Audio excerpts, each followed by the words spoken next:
Nancy? That you in there? Goodness sakes, gal, what on earth have you gone and done? The lid's closing and I don't know how to stop it. Here, I'll pull you up. Toss what you're holding up here, then give me your hands. Come on, you best hurry. Here it comes. Renee, a little help, please? The crystal skull. After all that scheming, how do I finally get it? Why, this nice little Yankee gal just hands it to me. Renee, help me! Hurry, please! Thank you, Nancy. Bye now. No! You've got to help me! Renee!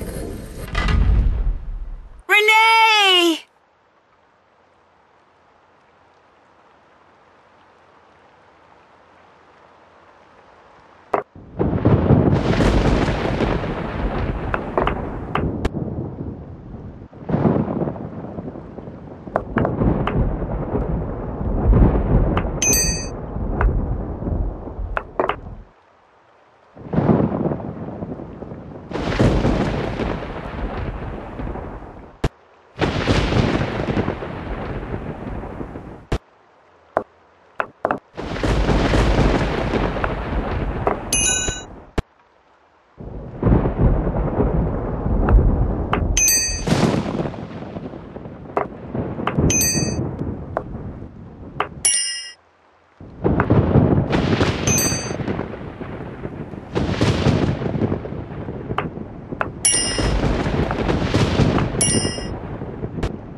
Renee, hold it right there. That skull isn't yours.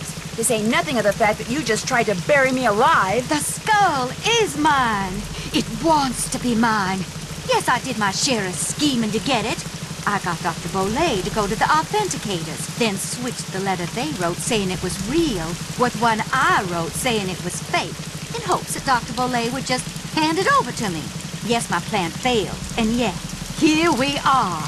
I have the skull. Why? Because it knows that I will fulfill its destiny. Bruno Bolet wanted Henry to have it. That's why he had Gilbert Buford steal that painting and hide it in Henry's parents' crypt. Because he hoped that way Henry would eventually find it. Henry's a fool. If he ever got his hands on this, he would just turn around and give it to that trashy girlfriend of his. Dr. Bolet, he just wanted it because he was terrified of dying. Gilbert Buford, too. And that Lamont fella, he just wants to sell it to the highest bidder. But me, my motives are pure. I am going to protect it so it can rendezvous with all those other skulls. I'm going to be right there when they start conversing, and all the mysteries of the universe are forever solved. Ah!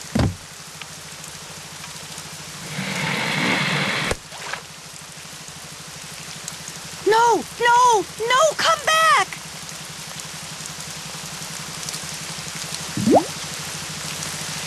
Renee burst into tears and sobbed as Bernie swam away with a crystal skull.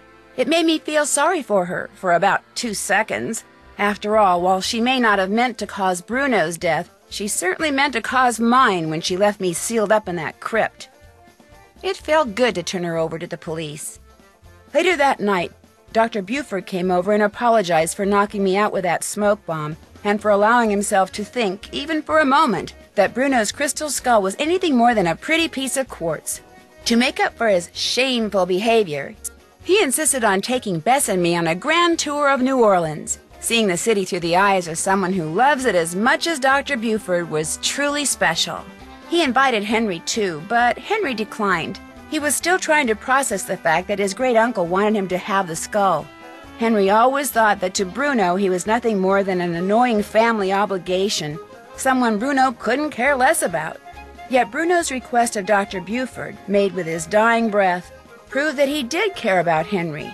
Apparently, and unfortunately for Henry, Bruno was the type of man who just couldn't bring himself to say such things out loud.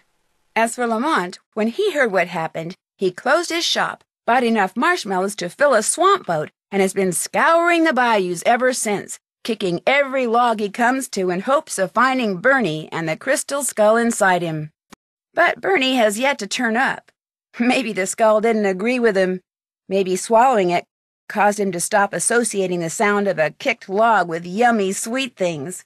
In any case, the Whisperer has disappeared, lost to the world once again, which is totally fine by me.